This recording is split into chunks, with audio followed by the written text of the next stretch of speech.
A number of weeks back, I was visiting a home in our community, and going through the different rooms in the home, we got to the kitchen, and I looked outside the door, and I saw a beautiful deck, and I said, "Wow, it must be so convenient for you. Have a deck, make your sukkah right outside the kitchen, bring food right out to the kitchen.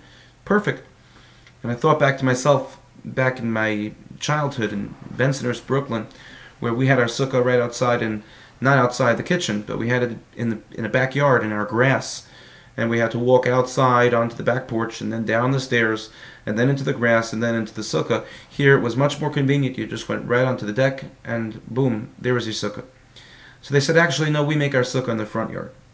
I said, "Well, why would you do that?" They said, "Well, come outside." And we went onto the deck, and he said, "Look up." And about 50 feet up there was a branch of a big tree hanging over the sukkah. Of course, we know the halacha is, the law is that if there is a branch or a tree hanging over a sukkah, the sukkah is considered to be puzzle.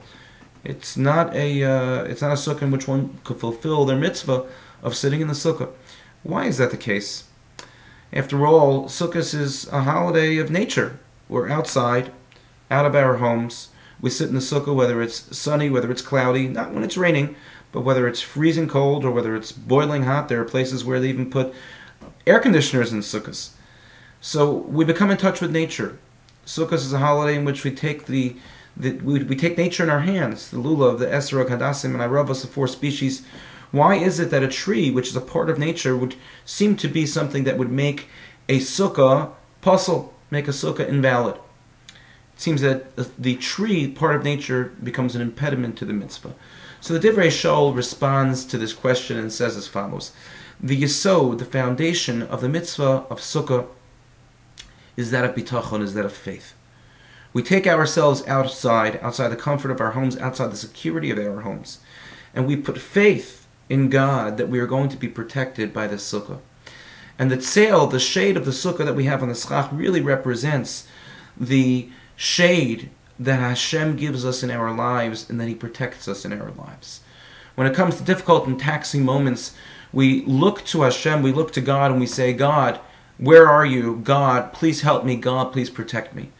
But sometimes we don't even realize that on a regular basis, HaKadosh Baruch Hu is watching over us and is protecting us. And when He protects us, what we desire from Him is protection that doesn't have a barrier. Connection when it comes to our faith, in which there is no impediment that's stopping us from connecting and reaching to God. Whether it's through our tefillah, through our prayer, whether it's through different mitzvos that we take upon ourselves, we connect to God, and we want that connection to be one which is direct.